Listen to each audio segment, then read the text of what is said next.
Sebelum melanjutkan, jangan lupa subscribe dulu, terima kasih. Bab 123, tidak, aku ingin tidur denganmu. Keesokan harinya, kakek Sen menelepon Seng Xiao, memintanya untuk menemuinya. Itu karena kakek Sen sebelumnya mengatakan kepada Jing Yun bahwa dia ingin bertemu Seng Xiao. Namun, Seng Xiao memilih untuk menundanya untuk menunjukkan bahwa dia tidak begitu dekat dengan Mu Qi. Jadi, dia tidak langsung bertemu dengan kakek Sen. Karena kakek Sen yang meneleponnya sendiri, Seng Xiao tidak bisa menolaknya lagi. Jadi, dia pergi ke keluarga Sen langsung dari Huang Yao. Pagi itu, kakek Sen tidak memancing atau berkebun. Dia sedang menunggu Seng Xiao di ruang kerjanya. Kakek Sen tidak dapat menahan rasa heran dalam hatinya ketika melihat Seng Xiao memasuki ruang kerjanya. Seng Xiao adalah anak kesayangannya di antara semua saudaranya di keluarga Sen. Seng Xiao adalah pria yang pemberani dan cerdas. Dia jauh lebih baik daripada pemuda kaya lainnya. Paman Sen, mengapa Anda meminta saya untuk segera datang menemui Anda? Ada apa? Seng Xiao, aku menyelidiki kebenaran data yang dikirim Jing Yun kepadaku. Qi benar-benar cucuku. Kau selamatkan cucuku. Tidak, bukan seperti itu. Seng Xiao tersenyum. Itu karena dia pernah menyelamatkan hidupku. Sebenarnya, alasan aku ingin bertemu denganmu hari ini adalah karena aku ingin meminta Qi untuk kembali ke keluarga Sen. Aku yakin kamu tahu bahwa aku paling memuja Jian Chuan di antara semua putraku. Tapi, kehidupan Jian Chuan menyedihkan. Dia sudah menjadi orang yang tidak berguna selama bertahun-tahun. Tapi, aku tidak pernah menyangka bahwa dia masih memiliki seorang putri di luar sana. Kakek Sen menatap Seng Xiao dan mendesah. Jadi, tahukah kamu betapa terkejutnya aku ketika membaca laporan DNA itu? Paman Sen, aku takut memberitahumu bahwa Qi mungkin tidak ingin kembali ke keluarga Sen. Tahukah kamu betapa dia telah menderita di keluargamu? Dia tidak memiliki banyak harapan terhadap keluarga. Meskipun keluarga Sen tidak seperti keluargamu, itu juga merupakan keluarga yang rumit. Selain itu, bagaimana dengan tunangan kakak Sen? Apakah dia akan menerima Qi? Seng Xiao bertanya kepada kakek Sen hal utama yang membuatnya khawatir saat dia memiliki kesempatan. Lelucon macam apa itu? Qi adalah orang yang paling berharga bagi Seng Xiao. Jika dia mengizinkannya kembali ke keluarga Sen, dia harus memastikan bahwa dia akan mendapatkan yang terbaik di sana. Jadi, dia harus memberitahu kakek Sen apa ancaman terbesarnya. Kakek Sen menganggukkan kepalanya setelah mendengarkan Seng Xiao. Aku tahu apa yang kau bicarakan. Aku akan berusaha sebaik mungkin untuk memastikan bahwa Qi bisa menjalani kehidupan yang baik di sini. Dia cucu perempuanku. Yang pasti aku akan sangat menyayanginya. Tetapi, aku tidak punya hak untuk bicara soal ini. Qi punya hak untuk memutuskan apakah dia ingin kembali ke keluarga Sen. Lagi pula, aku tidak bisa memutuskan hidupnya meskipun kita punya hubungan seperti ini. Jadi, kamu masih harus menemui Jing Yun dan Qi sendiri. Seng Xiao mengajukan pertanyaan itu kepada kakek Sen. Tidak akan semudah itu meminta Qi untuk kembali ke keluarga Sen. Benar. Kita harus merencanakannya dengan baik. Aku hanya ingin tahu apa pendapat Qi tentang adik perempuannya. Tentu saja dia sangat membencinya. Paman Sen, Anda mungkin tidak tahu apa yang terjadi padanya ketika saya bertemu gadis itu. Dia diusir dari keluargamu dan dia diperdagangkan oleh pamannya. Jika saya tidak melakukan sesuatu tentang hal itu, dia mungkin hancur. Selain itu, kertas ujiannya dipertukarkan dan mereka hampir menghancurkan hidupnya. Apakah Anda pikir dia akan bisa memaafkan adik perempuannya?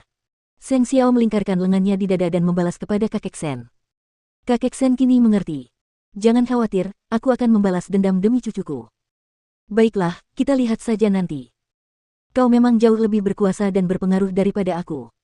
Namun, aku perlu berterima kasih padamu karena telah melakukan banyak hal untuk Qi. Kakek Sen tersenyum dan menunjuk Seng Xiao. Tunggu sampai aku menjemputnya kembali ke keluarga Sen. Aku akan memberimu hadiah besar atas pengorbananmu. Bolehkah aku meminta sesuatu? Seng Xiao langsung memasang jebakan untuk kakek Sen. Tentu saja, aku janji. Paman Sen, jangan sampai kamu menyesalinya nanti. Apa yang dikatakan Seng Xiao penuh dengan makna. Namun, kakek Sen tidak dapat memahaminya. Karena mereka memiliki pendapat yang sama tentang Mu Tangsui, tugas akan jauh lebih mudah sekarang karena mereka ingin membalas dendam padanya. Lagi pula, aku berharap Paman Sen bisa membiarkan Mu Tangsui menikmati hidupnya di sini terlebih dahulu. Gadis itu jahat. Pasti dia akan pergi ke keluargamu dan memamerkan status dan kekuasaan barunya di depan mereka. Kau tidak perlu menghentikannya. Aku punya rencanaku sendiri. Jika kau benar-benar ingin tahu kebenaran mengapa kakak Sen menjadi seperti sayur, kau harus membiarkannya begitu saja. Kakek Sen tercengang saat mendengarnya. Apakah kecelakaan mobil itu ada hubungannya dengan keluargamu? Si kembar punya ibu yang sama tetapi ayah yang berbeda. Apa yang sebenarnya terjadi? Apa kau tidak ingin tahu tentang itu? Meskipun kakek Sen sudah tua, dia bijak dan berpengalaman. Dia pasti akan tahu kebenarannya jika dia bertanya kepada dokter. Su Ziqing tidur dengan mereka berdua secara bergantian dan itulah sebabnya dia memiliki anak-anak mereka. Terlebih lagi, mereka membutuhkan penyelidikan lebih lanjut untuk mengetahui siapa pria pertama dan kedua atau apakah mereka bertiga bersama-sama pada saat itu. Mu Tangsui adalah alat terbaik dalam rencana ini. Seng Xiao, jika kamu benar-benar bisa mengetahui kebenaran tentang kecelakaan itu, kamu pasti bisa mengambil nyawaku. Paman Sen, ingat apa yang kamu katakan hari ini. Kemudian, Seng Xiao berbalik dan berkata kepada kakek Sen dengan acuh tak acuh, aku akan kembali ke Huang Yao sekarang. Jika kamu punya hal lain, telepon saja Jing Yun. Dia akan menyelesaikannya untukku. Sebenarnya, kakek Sen sangat ingin bertemu dengan cucunya, Mu Qi. Dia ingin melihat bagaimana keadaannya. Tetapi, dia juga tahu bahwa Mu Qi baru saja masuk Universitas Sengting dan dia memilih Fakultas Ilmu Forensik. Bagaimana dia bisa begitu berani dan nekat? Namun, dia sama seperti mereka, kuat dan berani. Selain itu, Mu Qi dapat pergi kemanapun yang dia inginkan karena fakultas yang dipilihnya. Menjadi dokter forensik itu keren. Kakek Sen merasa lega ketika memikirkan hal itu. Seng Xiao menelepon Mu Qi ketika dia meninggalkan keluarga Sen. Kakekmu sangat ingin bertemu denganmu baru-baru ini. Nantikan seorang pria tua yang hikmat dan terhormat. Xiao Xiao, apakah Mu Tangsui pergi ke keluarga Sen? Bagaimana menurutmu? Seng Xiao membalasnya. Gadis kecil, mengapa kamu tidak tidur di rumah kecil beberapa hari ke depan jika memang begitu? Tidak. Aku ingin tidur denganmu. Mu Qi adalah orang yang terus terang. Dia langsung mengatakan apa yang ingin dia katakan. Dia bahkan tidak menyadari apa yang telah dia katakan. Seng Xiao tertawa terbahak-bahak saat mendengarnya. Pada saat yang sama, Mu Qi tersipu malu. Maksudku, aku terbiasa memilikimu di sisiku. Aku tahu kamu ingin tidur denganku. Seng Xiao menjawab dengan tenang. Aku akan datang menjemputmu malam ini. Ayo tidur bersama. Mu Qi merasa hangat karenanya. Dia segera menganggukkan kepalanya. Oke. Di sisi lain, keluargamu tidak menyadari bahwa Mu Tangsui tidak ada di rumah. Papamu sedang mabuk dan sedang tidur nyenyak saat itu. Dia bahkan tidak peduli dengan putrinya. Pada saat yang sama, kakekmu sedang sibuk bermain golf dengan teman-temannya.